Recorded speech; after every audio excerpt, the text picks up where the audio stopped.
अपनी प्रकार के अभिनव कार्यक्रम के सम्मानित सभापति,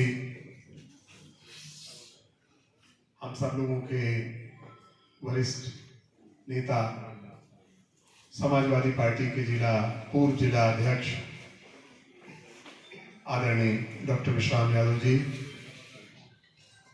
हम सबके सौभाग्य से आज के इस सभागार में उपस्थित और हम सब लोगों का विनम्र आग्रह स्वीकार करके आज के इस कार्यक्रम में मुख्य अतिथि का आसन ग्रहण करने वाले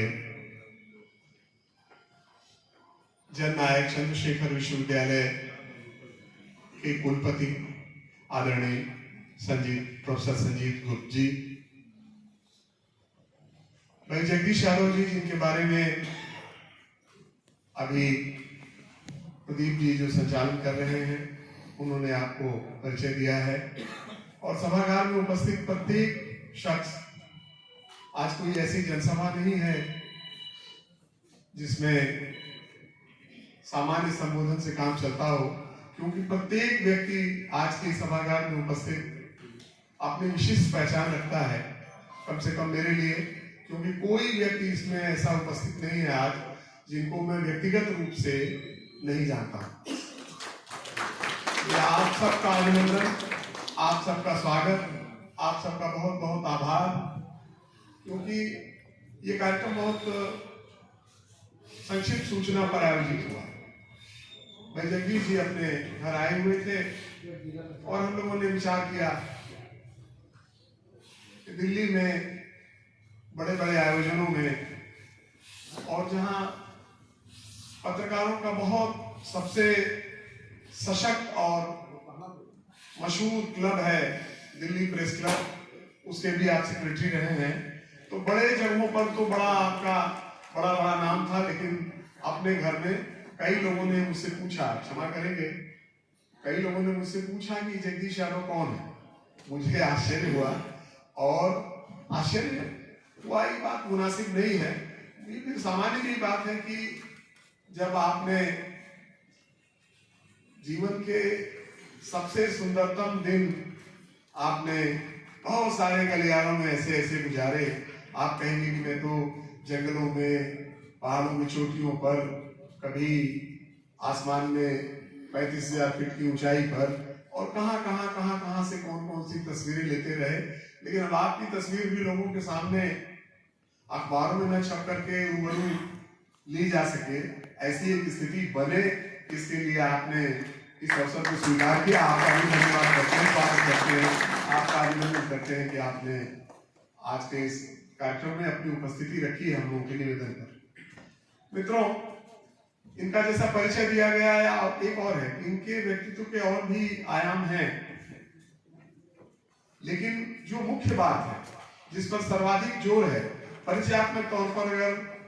2 शब्दों में कहना हो तो ये कहा जाएगा कि जगदीश यादव देश के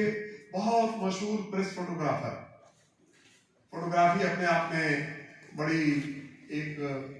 कला है, और इस कला को बहुत सारे लोगों ने अपने व्यवसाय में भी उतारा है। प्रेस फोटोग्राफी इस कला की एक विशिष्ट विधा है। आप किसी यहाँ तमाम विद्वानगण बैठे हैं, और कुलपति महोदय के सामने मैं ये जिक्र करूं तो बड़ा गड़बड़ लगेगा, नानी के आगे ननियोरा का बखान, कैसे काम चलेगा। लेकिन एक विषय, बच्चा क्या पढ़ रहा है, साइंस पढ़ रहा है, साइंस में क्या पढ़ रहा है, तो कहते हैं बायो पढ़ रहा है, मैथमेटिक्स पढ़ रहा है, और आगे बताना हो तो कुछ बताएंगे नहीं, उसमें अब वो फला पढ़ रहा है। अब आजकल तो स्थिति ये हो गई है कि एक विषय बताने से काम नहीं चलता, कि फिजिक्स में वैसे कर रहा है, इससे काम चलने वाला नहीं, उसमें उसके किस ब्रांच में है, उसके आगे की किस ब्रांच में है। तो इसी प्रकार फोटोग्राफी की जो तमाम ब्रांचेज हैं, उन ब्रांचेज में से प्रेस फोटोग्राफी एक अलग विधा है, उसके तो ये महारथी हैं सो हैं, लेकिन इसके अतिरिक्त मैं आपको अवगत कराना चाहूँ कि अपने प्रेस से संबंधित जो इनका कैरियर है, जिसमें विभिन्न अखबारों से जुड़े रहे, आनंद बाजार पत्रिका से बहुत समय तक दैनिक जागरण समूह के देश के सबसे, जैसे कहते थे भाई ये डॉक्टर गुलेरिया है, ये कौन है? तो कहा ये सबसे बड़े वाले डॉक्टर देश के, एम्स के डायरेक्टर हैं। तो उसी तरह से ये प्रेस फोटोग्राफी के सबसे बड़े वाले फोटोग्राफर थे कि जागरण समूह के पूरे देश के फोटोग्राफर से निकल। तो ये तमाम हैसियत इन्होंने जिंदगी में हासिल। विशेषता इनकी है कि अपने काम को, क्षमा करेंगे आज मेरी थोड़ी आवाज भी गड़बड़ है, गला गड़बड़ है, यद्यपि मुझे कव्वाली नहीं गानी है तो आप बर्दाश्त करेंगे, बहुत सुरीला कंठ होने की जरूरत नहीं है, थोड़ी कठिनाई। तो मैं आपसे ये कह रहा था कि इन्होंने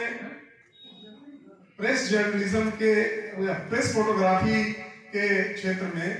जो ऊंचाइयां हासिल की हैं उस पर हम सबको गर्व है। मैं आपसे ये शेयर करता हूँ आपसे कि हम सब लोगों को ये गर्व करना चाहिए कि हमारे बीच साधारण गांव से निकल करके एक शख्स, और इसलिए और कहना चाहता हूँ, जब मैं विधायक हुआ तो उन्होंने पहली बार मुझसे कहा कि हमारे गांव की सड़क, हमारे गांव की सड़क नहीं है। हमने कहा आपके गांव जाने की तो पगडंडी भी नहीं, लेकिन हमारे हिस्से में अखिलेश जी कई ऐसे गांव आए जहां सचमुच पगडंडी नहीं थी, लोग खेतों से होकर के जाते थे, पगडंडी भी नहीं थी, तो उसमें वो गांव भी शामिल था। तब मैं परिचय इसलिए दे रहा हूँ, वो विशेष अपनी उपलब्धियां बताने के लिए नहीं कर रहा, कि ऐसे गांव से जाकर के जहां रास्ता तो दूर है, गांव तक जाने के लिए ठीक ठाक पगडंडी भी नहीं हो, बिल्कुल खेतों से गुजर करके जाना हो, और चाहे बरसात हो, चाहे गर्मी हो, चाहे कोई भी मौसम हो, ऐसे गांव और ऐसे घर से निकल करके अगर कोई शख्स ऊंचाइयां हासिल करता है तो निश्चित रूप से हमको ये स्वीकार करना चाहिए कि भाई कोई विशेष और कोई बहुत विशेष बात, कोई मेधा उसमें है जो उसको ऊंचाइयों तक ले जाती है। उसका संकल्प भी, उसका श्रम भी, और उन सब के साथ उसकी अदम्य जिजीविषा है कि वहां तक उसको वो पहुंचाने का काम करती है। अन्यथा होता नहीं, अन्यथा नहीं हो सकता। सोच करके आदमी सामान्य थोड़ी सुविधा में जाता है तो थोड़ी सुविधा में जाने के बाद उसकी प्रखरता धीमी हो जाती है, फिर वो दूसरी ओर चला जाता है। तो एक ऐसा शख्स जिसने एक ऐसे अखबार से अपनी शुरुआत किया, उसके पहले का जीवन में नहीं चर्चा करूंगा कि कैसे वो गए और फौज में गए और फौज से कैसे आए और उनमें क्या परिवर्तन आया, ये सब बातें अलग आएंगी, लेकिन इस जीवन में उन्होंने अद्भुत काम किया। ऐसा होता है, हमारे एक बड़ा किस्सा कहते हैं देख जी, एक गांव में एक बार बड़ी हत्या एक हो गई। गांव के पुरुष भाग गए, सब लोग, आमतौर पर पुलिस आती, सब लोग भाग जाते हैं। 3 दिन 4 दिन तक उस गांव में कोई आया नहीं। एक चरवाहा था जो वो सिर्फ बच गया, वो इसलिए था कि भाई जानवरों को चारा कौन देगा। पुलिस आती थी, कलेक्टर साहब आए, सब ने डांटा डपटा वहां करता था, उसको पता ही नहीं था, वो अपना चारा बना के खिलाता था।